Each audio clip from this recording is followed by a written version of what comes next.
Poetry and Prose by Denise Fuller. This is part 2. I'm reading from my first self-published book, and this section of the book is titled Selected Poetry. And if the background looks strange, it's one of my happy places.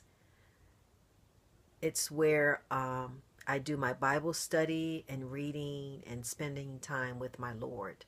It's my bedroom, and it's called the Butterfly Explosion. I have butterflies and God's promises written all over my wall. So this is one of the places where I will be reading from my book. And I am an amateur, so be patient with me and be gentle. What is this thing called dream? I never knew that I would, never thought that I could dream. Is it a hope, a wish, or a prayer? Do you look to the sky and stare? Do you follow instructions or play it by ear? Do you need a big heart, or can you do it with fear? Do we each have our own, or are they all the same? Does it require some passion or just desire for fame? Do I need your permission, or can I start today? Or do I put it in storage and pack it away? When can I begin to dream? Sleeping Beauty. I don't want to smile again. I have no desire to dream again. I didn't want to laugh again. No desire to breathe again. I didn't want to believe again.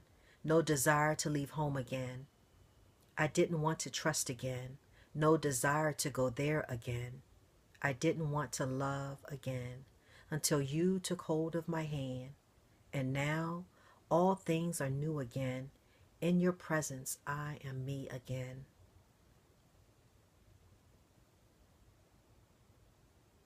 My little black dress. When I am reading poetry, when I am writing poetry, when I am listening to poetry, when I am drowning in poetry, when I am daydreaming about poetry, it truly empowers me, transforms me, soothes me, uplifts me. I feel so inspired, so confident, so sexy, so alive, so free. It's my little black dress.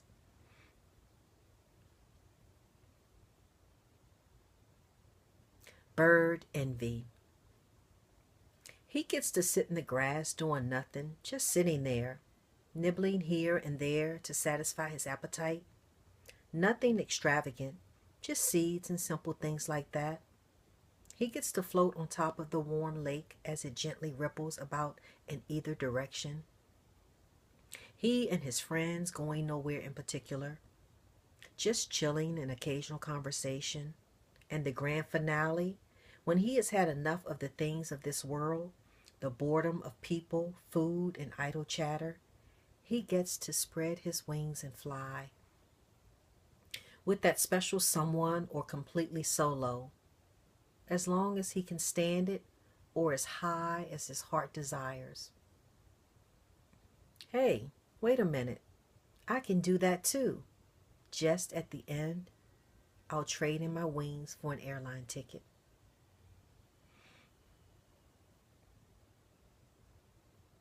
Untitled. No words today or yesterday. No excitement or emotions to display. No conversations or relevant things to say.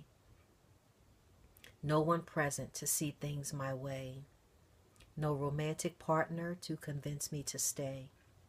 No sun-scorched memories until the month of May.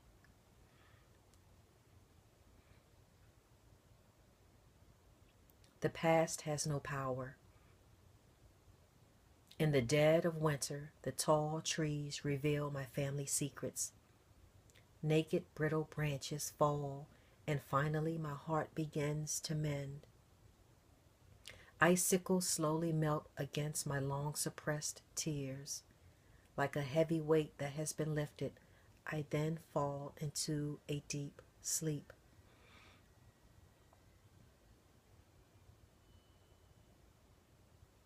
in the company of stillness. As I sit here alone by my windowsill, the fluffy white clouds are perfectly still.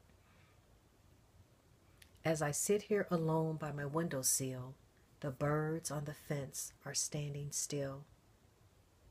As I sit here alone by my windowsill, the sun facing west of me is hanging still. As I sit here alone by my windowsill, the leaves on the maple tree are holding still. As I sit here alone by my windowsill, rambling thoughts in my head are becoming still. As I sit here alone by my windowsill, my heavy breathing is becoming still. As I sit here alone by my windowsill, the beating of my heart is growing still. As I sit here alone by my windowsill, I am, if only for a moment, completely still. Happy hour. If I could go back there, I would have eaten my vegetables, done my homework, cleaned my room, made more friends, cherished my virginity, been more outspoken, been more forgiving, spent more wisely, taken more risk, laughed out loud, danced more freely, declined the offer to go out for drinks and had one too many, then got behind the wheel and drove through the light, then sped out of control, which caused a collision and killed their father.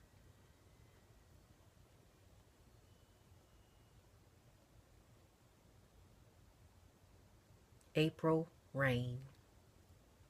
Mist, drops, downpours, slanted straight intermissions, warm, cold, freezing pellets, subtle, windy, hold on to something, thunder, lightning, clashing clouds, dark, sunny, beautiful rainbow.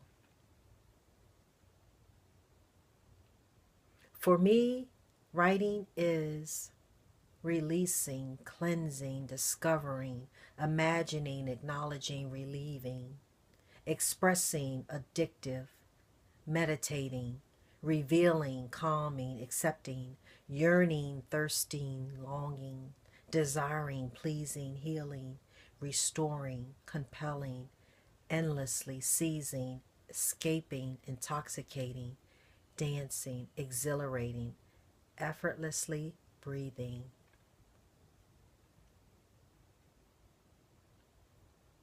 My secret obsession. I am obsessed with things with wings, things that can fly high into the sky. I want to follow along and leave this world behind, disappear into the air without strings or boundaries, being completely free from anything that binds me to the human expectations, floating effortlessly above the earth until I am no more.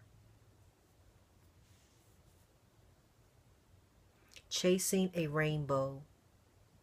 It was an intuition. The storm was over, the trees were calm.